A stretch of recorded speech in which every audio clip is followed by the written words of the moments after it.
અંગ્રેજીમાં ભૂતકાળની વાત કરતી વખતે તમને પણ કન્ફ્યુઝન થાય છે કે ક્યારે વોઝ વાપરવું અને ક્યારે વર? તો ચાલો આજે આ કન્ફ્યુઝન હંમેશા માટે દૂર કરી દઈએ અને આ બે શબ્દો પર માસ્ટરી મેળવીએ. ચાલો 1 મિનિટ માટે ભૂતકાળમાં જઈએ. ગઈકાલે રવિવાર હતો.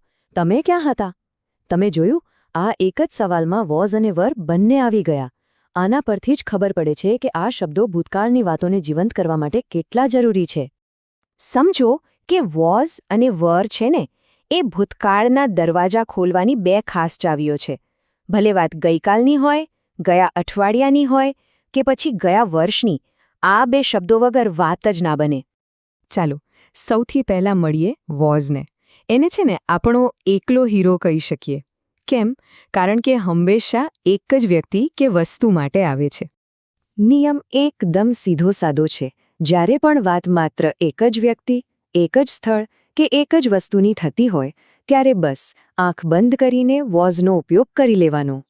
તો વોઝની ટીમમાં કોણ કોણ છે? એમાં છે આઈ, હી, શી અને ઇટ. એ જ રીતે ધ કેટ એટલે કે એક બિલાડી, કે માય ટીચર એટલે કે એક શિક્ષક, આવા કોઈ પણ એક વચન નામ સાથે પણ વોઝ જજ આવે છે. આ ઉદાહરણ જુઓ. I was at the park yesterday. અહીં આઈ એટલે કે હું, બસ એક જ વ્યક્તિ, એટલે આવ્યું વોઝ. છે ને સિમ્પલ? ચાલો હજી એક ઉદાહરણ જોઈએ એટલે નિયમ મગજમાં બરાબર બેસી જાય.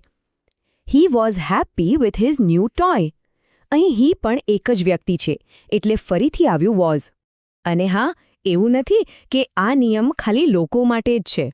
ના ના, વસ્તુઓ માટે પણ એ જ લાગુ પડે છે. જેમ કે the movie was very funny. અહીં ધ મૂવી એટલે કે એક જ ફિલ્મ, એટલે જવાબ છે વોઝ. હવે વારો છે વેરનો. જો વોઝ આપણો એકલો હીરો હોય, તો વેર છે ને એ આખી ટીમનો કેપ્ટન છે. એનો ઉપયોગ એક કરતાં વધુ લોકો કે વસ્તુઓ માટે થાય છે. અને હા, યુ સાથે એનો એક ખાસ સંબંધ છે, જે જાણવો ખૂબ જરૂરી છે. વરનો નિયમ પણ સહેલો જ છે. એક કરતાં વધુ વ્યક્તિ, સ્થળ કે વસ્તુ માટે વર વાપરો.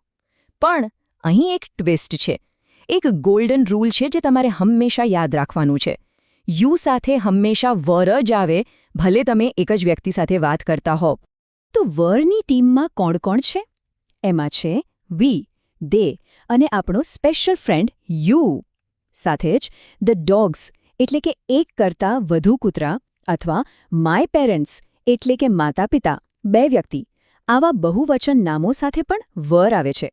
આ જુઓ, પેલું સ્પેશિયલ નિયમ, યુ વર રાઇટ. હવે ભલે તમે સામે એક જ વ્યક્તિ સાથે વાત કરતા હો, યુ સાથે તો હંમેશા વર જ આવશે. બસ આ અંગ્રેજીનો એક મજેદાર નિયમ છે, એને એમ જ યાદ રાખી લો.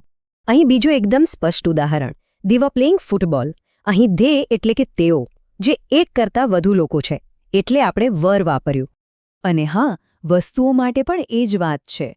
Our holidays were fantastic. અહીં હોલિડેઝ એટલે રજાઓ. એક કરતાં વધુ દિવસોની વાત છે, એટલે વરનો ઉપયોગ થયો છે. ચાલો, બહુ સરસ. હવે આપણે વોઝ અને વરને અલગ અલગ તો સમજી લીધા.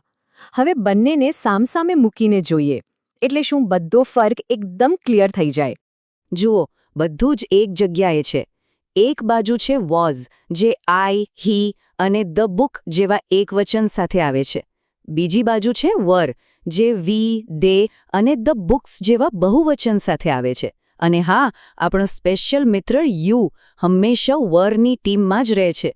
ટૂંકમાં આખો ખેલ સંખ્યાનો છે. ઓકે, તો હવે થોડી પ્રેક્ટિસ થઈ જાય. ચાલો જોઈએ તમને કેટલું યાદ રહ્યું. પહેલો સવાલ છે, હી ડેશ રીડિંગ અ બુક. વિચારો વિચારો, ખાલી જગ્યામાં શું આવશે? વોઝ કે વર? અને સાચો જવાબ છે વોઝ. કેમ? કારણ કે હી એટલે એક જ વ્યક્તિ. શાબાશ! ચાલો હવે બીજો સવાલ. ધ્યાનથી જોજો હા. ધ સ્ટુડન્ટ્સ ખાલી જગ્યા ઇન ધ ક્લાસરૂમ. અહીં ખાલી જગ્યામાં શું આવશે? અને જવાબ છે વર. કેમ કે સ્ટુડન્ટ્સ એટલે એક નહીં પણ ઘણા બધા વિદ્યાર્થીઓ, એટલે કે બહુવચન.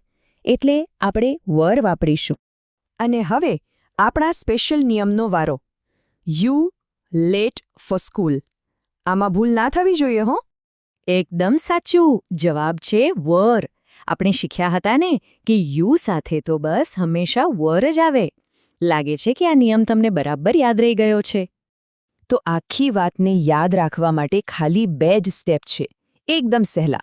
પહેલું, વાક્યમાં કર્તા કોણ છે એ જુઓ, એક છે કે વધારે. અને બીજું, જો એક હોય તો વોઝ, અને જો એકથી વધારે હોય અથવા તો યુ હોય તો વર. બસ આટલું જ. તો હવે તમે વોઝ અને વેરના એક્સપર્ટ બની ગયા છો. તો ચાલો હવે મને કહો, ગયા અઠવાડિયે તમે એવી કઈ મજેદાર વસ્તુ કરી રહ્યા હતા? આઈ વોઝ અથવા વી વેર નો ઉપયોગ કરીને વિચારવાનો પ્રયત્ન કરજો. શીખતા રહો.